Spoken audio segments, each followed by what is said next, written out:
అతిత కోఫీసు merit scholarship తో విదేశాల MBBS contact weight MBBS education service. ఇప్పుడు ఈ రాజకీయాలలో అండ్ బిజినెస్లో అన్నదమ్ముళ్ళు కలిసి ఉండటం చాలా కష్టం. కలిసి ఉంటేనేమో రామలక్ష్మణ్లా ఉంటారు, కలిసి లేకపోతే ఇంకోలాగా ఉంటుంది.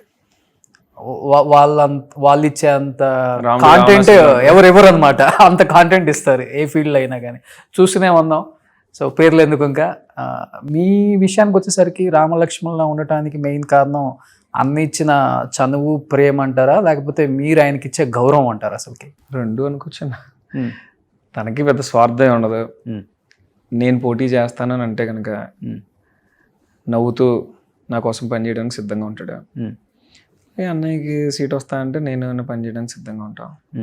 ఇంకా అలాంటప్పుడు మా ఇద్దరి మధ్యలో విభేదాలు ఎందుకు వస్తాయన్నా? ఓకే, పదవీ విభేదాలే మ్యాక్సిమం వస్తుంటాయి అందరికీ. నేను కంటెస్ట్ చేయాలంటే నేను కంటెస్ట్ చేయాలి, నేను కూడా వారసుడినే కదా ఆయనకి. కామన్ అది ఎక్కడైనా కానీ. బట్ మీ ఇద్దరికి రాలేదు ఇంతవరకు. నేను ఖచ్చితంగా చెప్తాను,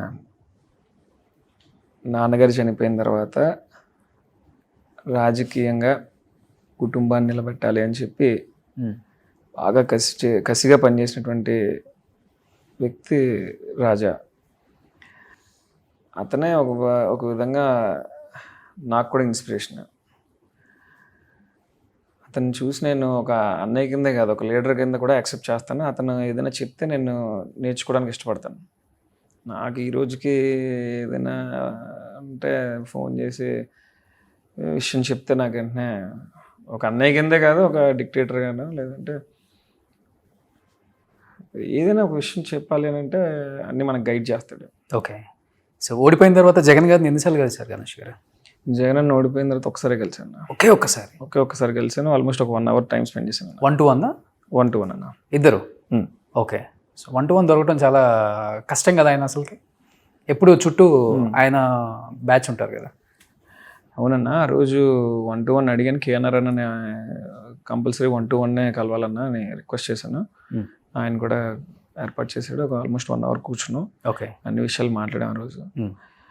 నా వరకు, నాకు సంబంధించినంత వరకు రాజమండ్రి రూరల్, రాజానగరం నియోజకవర్గాల మీద కొంచెం పట్టుంది కనుక ఆ 3 నియోజకవర్గాలకు సంబంధించినటువంటి విషయాలన్నీ కూడా ఆయనతో షేర్ చేసుకోవడం జరిగిందన్న ఆ గంటలో.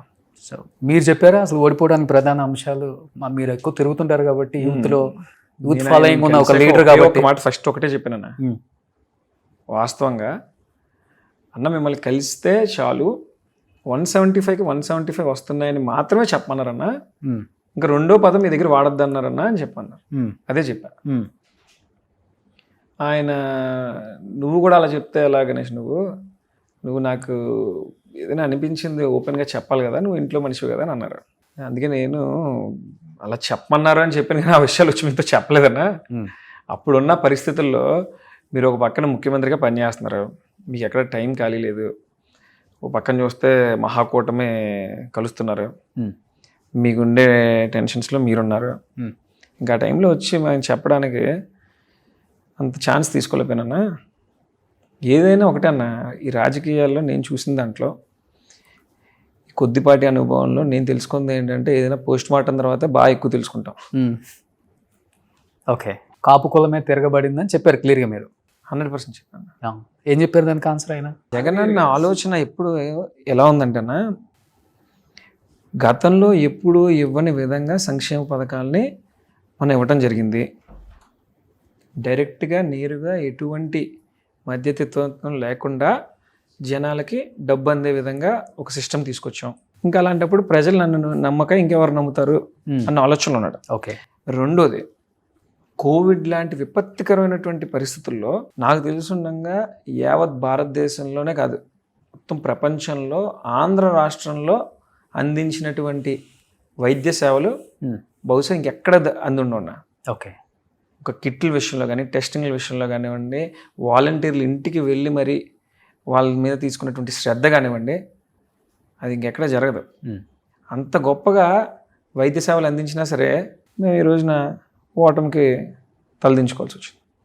ఇవన్నీ ఏంటంటే జగన్ గారు చేసినటువంటి మంచి ఏదైతే ఉందో దాని మీదే దృష్టి పెట్టుకుంటాడు కదా. సహజంగా ముఖ్యమంత్రిగా ఉన్నప్పుడు నెక్స్ట్ ఏం జరగాలి, ఈ నెల అమ్మఒడి పడింది, నెక్స్ట్ నెల ఏం పడాలి, కాపు నేస్తం పడాలి, ఇంకో నెల ఇంకా ఆ మైండ్ సెట్లోనే ఆయన నాకు తెలిసి బహుశా 5 సంవత్సరాలు గడిపేసి ఉంటాడు ఆయన.